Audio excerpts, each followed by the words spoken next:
আজকালকার দিনে একটা প্রপার ওয়েবসাইট নিয়ে ডিপার্টমেন্টে যেটা আছে সেখানে দেখলাম প্রপার মানে ছেলেটা কোথায় যাবে না যাবে কোনো গাইডলাইন্স ডাইরেকশন কিছু নেই, সেটাকে আমি পুরো ডিপেন্ড করতে বলেছি। বারবার আমরা যেটাতে ফোকাস করছি যে আমাদের উন্নয়ন শুধুমাত্র কলকাতা কেন্দ্রিক নয়, পশ্চিমবঙ্গের সর্বোচ্চ প্রত্যেকটা পিছিয়ে পড়া এলাকা তাদেরকে না তুলে আনলে তো আমাদের পশ্চিমবঙ্গের কোনো উন্নয়ন হবে না। সবাই জন্য সর্বস্পর্শী হওয়া উচিত। সরকারেরও সেই জন্য বিভিন্ন স্কিম মোদিজি যেমন বলেন যে সবকা সাথ সবকা বিকাশ, তিনি সেটা শুধু বলার জন্য বলেন না, আমাদের কাছেও সেইভাবে নির্দেশ আসে। যিনি ভাবছেন যে তিনি খুব ভালো ক্রীড়াবিদ হতে চান এবং তার মধ্যে সেই পোটেনশিয়াল রয়েছে, কিন্তু তিনি জানেন না কোথায় পৌঁছতে হবে, কোথায় গেলে কি করতে হবে, তাদের জন্য কি বলবেন? তারা ঠিক কোন জায়গায় রিচ করবে, কোথায় গেলে, মানে আপনি যদি তাদেরকে একটা বার্তা দিতে চান, কি বার্তা দেবেন যে কোথায় গেলে তারা সেই সাহায্যটা পাবেন? প্রথমেই আমরা ইভেন ডিপার্টমেন্টের সবার আগে তো আমি বলবো যে ওয়েবসাইট, আজকালকার দিনে একটা প্রপার ওয়েবসাইট নেই ডিপার্টমেন্টে যেটা আছে সেখানে দেখলাম প্রপার মানে ছেলেটা কোথায় যাবে না যাবে কোনো গাইডলাইন্স ডাইরেকশন কিছু নেই, সেটাকে আমি পুরো ডিপেন্ড করতে বলেছি। ওকে। সেটার কাজ শুরু হয়েছে। সাথে সাথে আমাদের প্রত্যেক জেলা ভিত্তিক ডিএম অফিসে ডিস্ট্রিক্ট ইউথ অফিসার থাকে এবং সেখানে তাদেরকেও একটা সেখানে অনেক জায়গায় এত বেশি তাদেরকেও অনেক জায়গায় সেইভাবে কাজ করতে পারেনি তারা।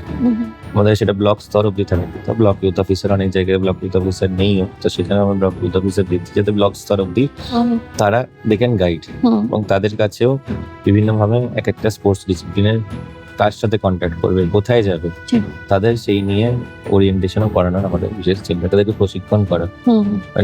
অফিসার তিনি যদি নিজে না জানেন যে কিভাবে তার সেখানে একটা ছেলে প্রত্যন্ত গ্রাম থেকে একজন মেয়ে এলেন, তাদেরকে তিনি জিজ্ঞেস করলেন আমি সুইমিং মনে করছি যে আমি ঠিক আছে, তো আমি কোথায় যাবো? ঠিক কথা।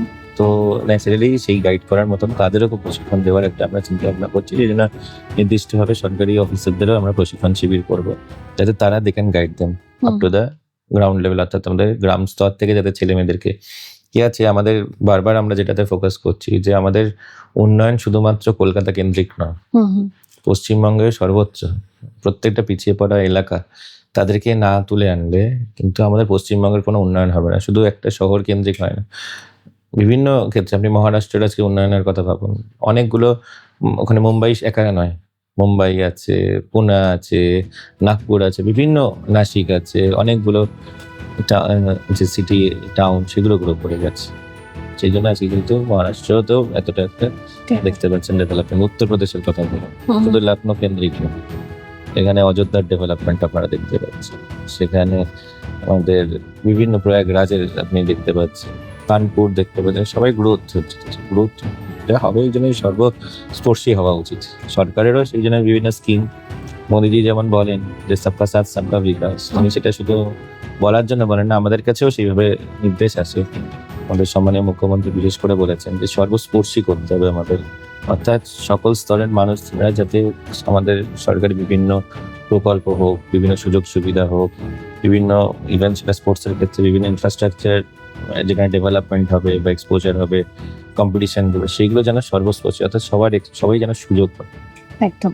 এই যে মোদিজির কথা বললেন, উনি জাতীয় ক্রীড়ানীতির কথা বলেছেন। অ্যাকচুয়ালি জাতীয় ক্রীড়ানীতির মূল লক্ষ্য কি? মানে একদম নিচুতলার থেকে সমস্ত ক্রীড়াবিদদের তুলে নিয়ে এসে মানে কি মূল লক্ষ্য? তার উদ্দেশ্যই হচ্ছে যে যাতে আমাদের ছেলেমেয়েরা সকল সর্বস্পর্শী করা আমাদের বিভিন্ন ক্রীড়া ক্ষেত্রগুলো, যাতে আমাদের কোথাও প্রত্যেকের এক্সপোজার আসে এবং কোনো ধরনের সিন্ডিকেট, স্বজন পোষণ সেইগুলো যাতে না থাকে ক্রীড়া ক্ষেত্রে। তার জন্য বিভিন্ন সাথে এজ রিলেটেড আছে, তারপর কারো টার্মস রিলেটেড যে একজন এত বছরের বেশি, এগুলো বিভিন্ন সিস্টেম করে দেওয়া আছে, যেটা আমরা অলরেডি সেটা আমরা যেটা স্টেটে কি করে ইমপ্লিমেন্ট করবো সেটা নিয়ে আমাদের অফিসারদের সাথে কথা হয়েছে, বিভিন্ন অ্যাসোসিয়েশন বিভিন্ন তাদেরকেও সেটা ফলো করতে হবে। কি আপনারা বেসরকারি প্রতিষ্ঠানগুলোকেও অ্যাড করে নেবেন আগামী? আমরা ফার্স্ট যেটা করবো ডিসিপ্লিনগুলো, বিভিন্ন ডিসিপ্লিনের যে অ্যাসোসিয়েশনগুলো আছে তাদেরকে এটা করতে হবে, কারণ অলিম্পিক্সে যারা পার্টিসিপেট করতে চায়, যারা এখান থেকে তাদের রিপ্রেজেন্টেশন পাঠাচ্ছে ন্যাশনাল স্পোর্টসে,